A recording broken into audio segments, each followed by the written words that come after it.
नमस्कार আমি মৃত্যুঞ্জয় আমার চ্যানেল এক্সপ্লোরার মৃত্যুঞ্জয়। দেখুন, আমি কিছুদিন আগে গয়া গেছিলাম। গয়া, তারপরে বারাণসী, প্রয়াগরাজ, তারপরে অযোধ্যা, বিভিন্ন জায়গায় ঘুরেছি। যেটার জন্য আজকে আমি এই ভিডিওটা করছি সেটা হচ্ছে,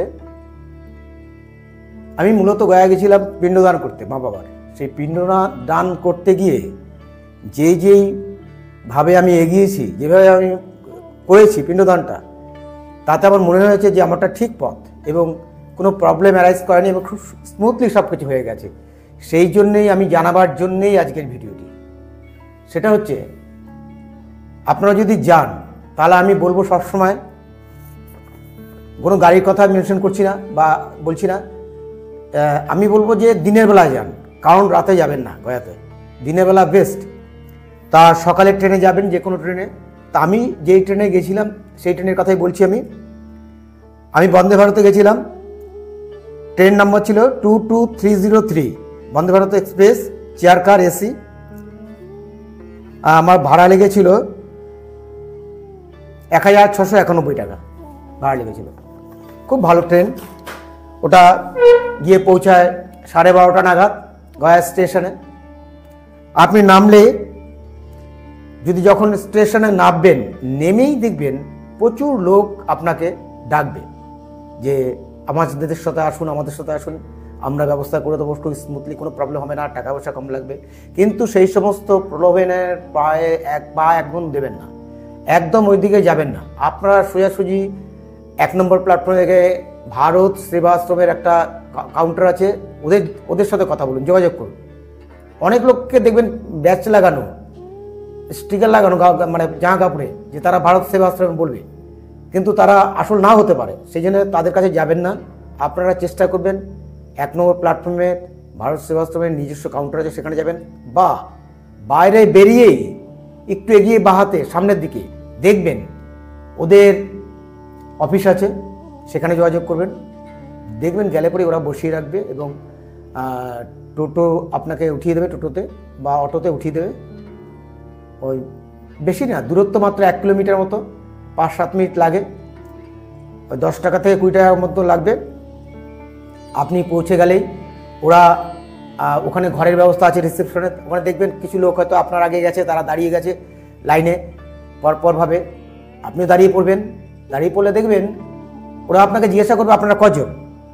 তখন আপনারা 1 জন হতে পারেন, 2 জন হতে পারেন, বা 3 জন হতে পারেন, বা 4 জন 5 জন, যাই হোক।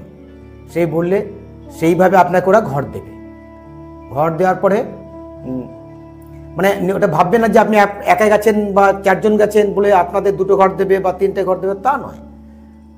চেষ্টা করবো ওরা একটা ঘর দেওয়ার জন্য। আপনি বলবেন যে আমার ফ্যামিলি আছে বা এরকম, তাহলে পরে আর একজন এমনি ব্যাচেলার আছে, তাহলে ওরা 2টো ঘর দেবে। বা আমরা ফ্যামিলি 1 জন থাকতে চাই, ওরা একটা আলাদা থাকতে চায়, তাহলে হয়তো 2টো ঘর দেবে। বা বেশি থাকলে 3টে ঘর দেবে। ওদের ডরমিটরিও থাকে। ঘরের ভ্যালু হচ্ছে 400, 500, 700, 1000, 1200 টাকাও আছে। এসি ঘরও আছে ওদের। খুব ভালো ঘর, একটু দেখে নিলে খুব সুন্দর। কিন্তু ওই আগে যেটা ছিল যে ডোনেশন দিয়ে, সেরকম কি দেখলাম না গয়াতে। আপনি গেলে পরে বলবে টাকা, সেইভাবে আপনি বুক করে যাবেন। এবং এটা আমি বলবো যে ওদের কাছ থেকে যদি আপনি ঘরে থেকে পিণ্ডদানের কাজটা করেন, আপনার পক্ষে খুব ভালো হবে। এই জন্যেই ভালো হবে, আপনি কোনো চিটিংয়ের পাল্লায় পড়বেন না, কোনো ফ্রড হবে না। ওরা ভারত সেবাশ্রম সত্যি অসাধারণ। এবং আমি বলবো ভারত সেবাশ্রম এতটা কনফিডেন্স রাখি আমি ওর প্রতি যে কোনো ভয় নেই। কারণ ওরা আপনাকে সমস্ত কিছু করে দেবে। ধরুন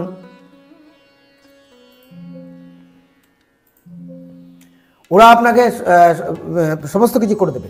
যেটা বলছিলাম, ওরা কি করবে, আপনি তো সেই ঘরটা নিলেন, নিয়ে ওরা যাওয়ার সময় বললেন মহারাজ আমি এরকম পিণ্ডদান করতে চাই আগামী দিন, কি করব? ওরা বলে দেবে আপনি সকালে চলে আসবেন, স্নান করে চা বিস্কুটগুলো খেতে পারেন, এছাড়া আর কিছু খাবেন না। ও পিণ্ডদান সম্বন্ধে আর একটা কথা বলে রাখি, যেটা নিয়ম আমাদের ভারত সেবাশ্রমে বললো, আমার কথা না, বললো যদি স্বামী স্ত্রীর মধ্যে যদি বাবা মার মধ্যে যদি বাবা মারা যায়, মা থাকে, তবে সে পিণ্ডদান করতে পারবে। কিন্তু যদি বাবা মারা না যায়, মা মারা যায়, তাহলে দেওয়া যায় না।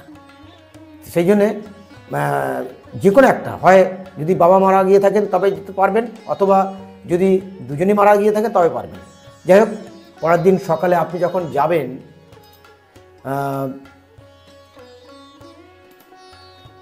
আপনি সকালে যখন লাইনে দাঁড়াবেন ওদের পিণ্ডদানের ওখানে, দেখবেন মহারাজ আছে, উনি বক্তব্য রাখছে, কিছু বলে দিচ্ছে, মানে ইন্ট্রোডাকশন, কী করতে হবে কী করতে হবে না, কী ব্যাপার, কেন পিণ্ডদান করবেন, কী ব্যাপারে নানা রকম ধার্মিক ব্যাপারগুলি ব্যাখ্যা করবেন, এগুলি শুনবেন। বলার পর তারপরে উনি মাইকে এক একজন করে পুরোহিতদের ডাকবেন, ভান্ডারদের ডাকবেন, ডাকার পর তাদের সাথে ট্যাগ করে দেবেন, যে একজনের সাথে যদি আপনি দুজন থাকেন দুজন দেবে, অথবা যদি আপনি একা থাকেন আরও কারোর সাথে, কারো গ্রুপে এক বা দুজন আছে তাদের সাথে ট্যাগ করে একটা গ্রুপ করে দেবে, করে দিয়ে বলে দেবে সব কিছু, নাম ওরা লিখে রাখবে ওর খাতায়, এবার আপনাকে ছেড়ে দেবে, চলে যান। আপনি যখন বাইরে যাবেন, মানে ওনার মহারাজের থেকে সাইডে আসবেন, তখন আপনাকে অনেক কথা বলবে ওই পুরোহিত, বিভিন্ন রকম কথা বলবে। রাস্তায় আপনাকে যদি জিজ্ঞাসা করে বাড়ি কোথায় ছিল, কী ছিল, একটাই বলবেন, ঘুরিয়ে ফিরিয়ে যেন পরিবর্তন না হয় সেই কথা, তাহলে ওদের মধ্যে অশান্তি লাগতে পারে, নানা রকম কথা বলবে। আমি ঠিক জানি না এগুলি কতটা সত্য মিথ্যা।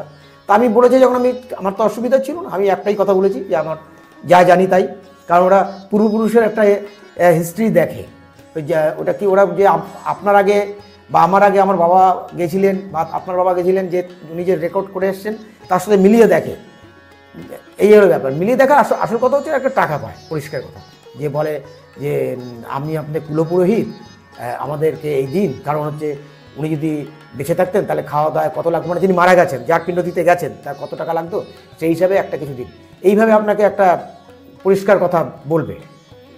সেটা আপনি অ্যাভয়েড করবেন, বলবেন যে আমি যতটা পারবো 300, 400, 200, 100 যা পারবেন তাই দেবেন। এই নিয়ে কোনো, ওরা যদি বলে না এতে হয় না, এতে অসুবিধা আছে, আপনি বলবেন না ভাই আমি পারবো না দিতে, এইটাই দেবো। আর যদি আপনি পারেন দেবেন, সেটা আপনার ব্যক্তিগত ব্যাপার, এইটাই হলো কথা। এইভাবে নিয়ে যাবে আপনাকে, টোটো একটা গাড়ি ভাড়া করে নিয়ে, গাড়িটা ওরাই ঠিক করে দেবে, ভাড়া 80 টাকা করে পার হেড এরকম নেয়।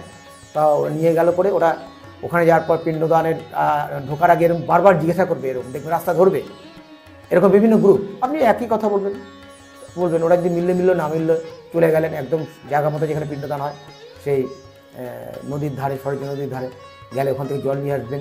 ওখানে জল আনতে যাবেন যখন, তখন দেখবেন ওখানে আবার কিছু ছেলেপেলে আছে, বলে এটা নিন, এইখান থেকে জল তুলুন, এইটা জলের মধ্যে ঢেলে তুলুন, ওইসব পা দেবেন না, তাহলে কিন্তু আপনাকে বলবে, করার পরই বলবে এই টাকা দিন ওই টাকা দিন। আগে জিজ্ঞাসা করবেন কী এটা, কত টাকা দিতে হবে, দেখুন একটু 10 টাকা কি 5 টাকা নেই, এরকম বেশি নেয়, বা 20 টাকা নেয়, ওই দিয়ে আপনি একটা জলের দুধ জাতীয় কিছু দেবে, দিয়ে নিয়ে জল টল নিয়ে আপনি চলে আসবেন আপনার পিণ্ডদানের ওখানে।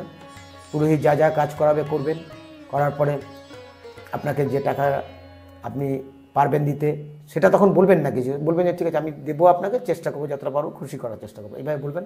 হয়ে যাবে। 3টে জায়গায় পিণ্ডদান করবে, 3 জায়গায় পরপর, 3 জায়গায় দেখবেন আলাদা আলাদা পুরোহিত আছে, তারা সবাই বলবে একই কথা, আপনি কুলপুরোহিত, এবং তার কাছে আপনার কাছে টাকা ডিমান্ড করবে, আপনি অ্যাভয়েড করবেন, কোনো ভয় পাওয়ার কিছু ব্যাপার নেই। আপনি বলবেন যে আমি এই পারবো ভাই, এই পারবো না, বলে তাহলে হবে না, বলবেন না তাহলে ছেড়ে দিন, না হয় না আমি এমনি দিয়ে যাচ্ছি, দেখুন অসুখটা সুরসুর করে এসে যাবে, এসে গিয়ে আপনার কথা মেনে নেবে এবং হবে, ওরা আপনাকে কোঅপারেট করবে।